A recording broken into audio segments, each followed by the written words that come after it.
Have you ever heard that a memory can't be trusted? I don't know if you have or not, but in my world as a hypnotherapist and a life coach, I've heard this quite a bit. And I want to explain it to you, but I want to explain it to you in relationship to goals. Now, you might be scratching your head thinking, what's the connection there? But I want to explain it to you. But before I get there, I want to introduce myself if we haven't had the pleasure of meeting yet. I'm Connie Jo Holmes, and I'm the founder of Be You to Be Full Hypnosis and Coaching, as well as Confidence with Connie. And in that space, I am a certified hypnotherapist, a life coach, as well as an NLP practitioner. And so I work with clients all the time about reaching their goals, no matter what they might be. And so therefore, what I'm doing right now is I am sharing a series of videos talking about how is it that we can once and for all reach our goals. Because how many people, and maybe it's you, how many people do you know that they have that same goal every single year? Well, let's get off of that hamster wheel. And so today's video might give you a whole new perspective on this. And if this relates to anybody, please put comments below. So, okay, let me get to the memory first. So the reason why they say that we can't trust a memory is because if you think about it, we have an experience. Let's just say you were in a minor fender bender, all right? And let's just say you were in the back seat. You weren't driving. You were in the back seat with somebody else. And you get into this minor fender bender and you were really shaken up. It was the first time you were ever in an accident and that kind of thing. And so when you are retelling the story, let's say at the hospital, you're retelling the story, well, you're distraught, you're uncomfortable, maybe you're in a little bit of pain. And so now you're opening up that memory, and it's a very recent memory, right? It just happened, you're in the hospital, so you're opening up that memory bank, and so you are not feeling good. You're in pain, you're in discomfort, and so this is the platform from which you opened that file. So think about a computer file. That's the platform from which you opened it. So now, over time, it goes away. So let's say it is 2 weeks later and you have to talk to the insurance company about it or something like that. And let's say you're actually feeling really good. The pain is gone. You just got great news about something. So you're sitting up a little bit taller. You're feeling better. And so that is now the platform from which you opened that memory bank. You opened that computer program, that file on your computer. So since you were feeling good, this is what you now opened it on. That's the platform from which you opened it. So now when you recall it, it's a little more pleasant.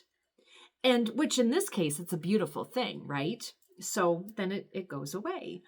But then let's say 1 year from now goes on, and let's just say maybe you had some whiplash and you didn't really know you had it. And now you're starting to have some chronic pain or something like that. And you've been carrying this pain now with you for a while. And so you are recalling that accident and you're in pain, so you're not feeling good. You open up that memory, you open up that computer program on your computer, and the platform from which you opened it was one of pain and discomfort. So now when you recall that memory, it's not going to be as good. So I hope that little demonstration gives a little bit of an example for why people in my industry, why we say a memory cannot always be trusted. And that visual example is why. So, okay, that's all fine and great, right?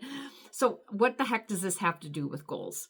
What it has to do with goals is, let's say you have a goal that you want to, I always go to weight as an example, but I'm going to do it again. So let's say you want to have a goal to lose 50 pounds.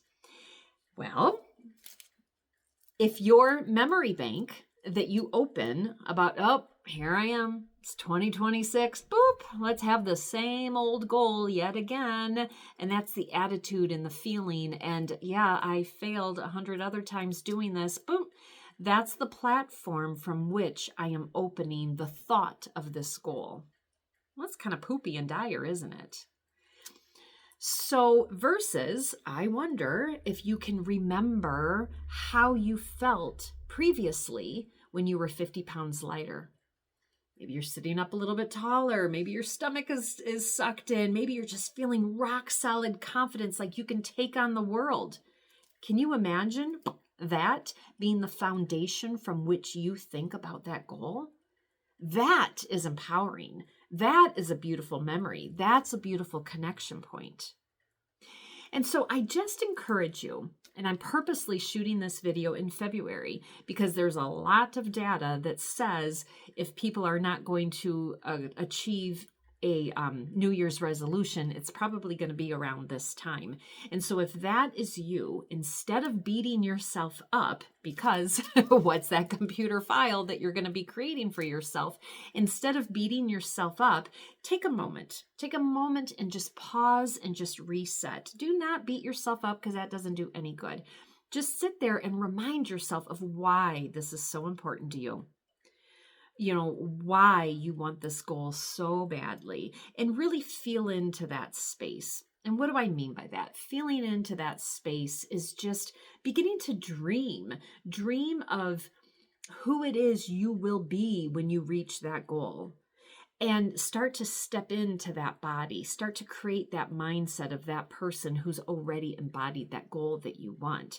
And if it is a goal that you've experienced before, or if you have done hard things before, it can be a totally different goal, but if you've done hard things before, recall that memory bank. Open up that empowerment, rock solid confidence empowerment memory bank, and have that be the foundation from which you think about reaching this goal and resetting this goal upon. So I hope that was helpful. If this visual demonstration has been supportive and if it allows you to just think a little bit differently, please drop it in the comments below. And also, if you have your own tips and tricks and things that help you have a goal and stick with that goal, but then forever live in that goal, drop that in the comment below because we can all learn from each other. So if this was helpful, please like, comment, share, and subscribe. But also look in my description box because I am providing monthly webinars on really about moving from reacting to life to owning your life. And we own our life when we step into our power, opening that memory bank of being one of empowerment. All right. Thank you so much. Take care.